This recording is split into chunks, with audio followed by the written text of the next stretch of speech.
Hello बच्चों, let's see the question. कह रहा है कि chain isomerism is observed in compounds containing four और more than four carbon atoms.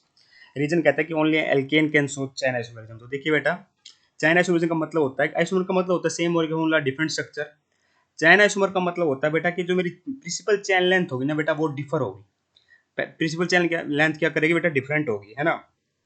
इस बात का अपने को ध्यान रखना है। कहने का मतलब क्या हो बेटा, मान लीजिए मैं एग्जांपल देता हूँ, 1 2 3 4 चार कार्बन एटम है बेटा। यहाँ पे मैं CH3 लगा दिया मैंने, यहाँ पे हाइड्रोजन लगा दिया, यहाँ पे हाइड्रोजन लगा दिया, यहाँ पे हाइड्रोजन लगा दिया। अगर आप इसकी नंबरिंग करोगे तो यहाँ से नंबरिंग कर देते हैं 1 2 3 4। तो इस मेन चेन में कितने कार्बन आइटम आ रहे हैं बेटा, 4 आ रहे हैं। मैं इसको ऐसे कर देता तो बेटा, यहाँ CH3 लगा देता, यहाँ CH3, यहाँ हाइड्रोजन, यहाँ CH3। तो इस मेन चेन में कितने कार्बन आइटम आते हैं बेटा, 3 ही आते। तो इससे क्या होगा बेटा, ये चैन आइसोमरिज्म शो कर रहा है इसका मतलब। ठीक है, मोलिक्यूलर मॉडल तो अभी भी सेम है बेटा।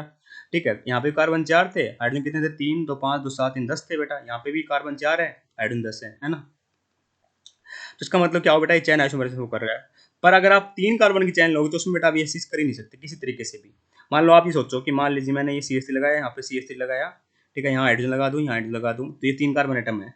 अगर आप ये सोचो कि मैं इसको सब्स्टिट्यूट की तरह यूज कर लूँ, जैसे मान लीजिए यहाँ कर दूँ, तो अभी नंबरिंग करने जाओगे तो बेटा नंबरिंग तो उस तरीके से ही होएगी।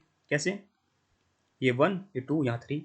ठीक है, तो इसका मतलब क्या हुआ बेटा, कम से कम 4 कार्बन आइटम ऐसे होने चाहिए चाइना आइसोमरिज्म शो करने के लिए, अदरवाइज कभी पॉसिबल नहीं हो पाएगा बेटा कि मेरे आइसोमरिज्म शो करते हैं। तो China isomerism only only observed when in the compounds containing 4 और more then 4 carbon atom, otherwise observe नहीं होगा चाइना आइसोमरिज्म, ध्यान रखना। तो सेशन बिल्कुल सही लिखा हुआ है।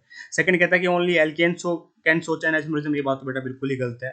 एल्कीन भी शो कर सकता है, एल्काइन भी शो कर सकता है। कैसे, मान लीजिए मैं ऐसे कर दूं, ये है, इस नंबरिंग करोगे 1 2 3 4 5 कार्बन आइटम आ गए बेटा। ठीक है, तो ऐसे भी कर लेते हैं अभी। ठीक है, मेन चेन के अंदर 5 कार्बन आइटम आ गए। अभी मैं ऐसे कर देता, 2 3 4, अभी 5 हो गए क्या ये। चलो इसको ऐसे हाइड्रोजन लिख देते हैं अपने, क्या है, यहाँ लगा दो CH3।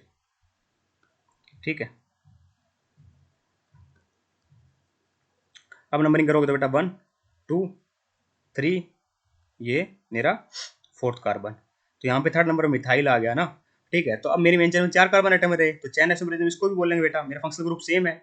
चैन आइसोमरिज्म की खास बात होती है बेटा, फंक्शनल ग्रुप रहना सेम जरूरी है। ठीक है, इस बात का ध्यान रखना। तो ऐसा कुछ नहीं कि बेटा एल्केन ही शो करता है, एल्किन भी शो कर सकता है, एल्काइन भी शो कर सकता है इवन।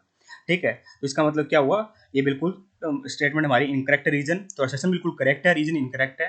इसका मतलब आंसर क्या आंसर हो जाएगा बेटा, option number 3 perfectly correct answer हो जाएगा। I hope you understand the answer. Thank you so much.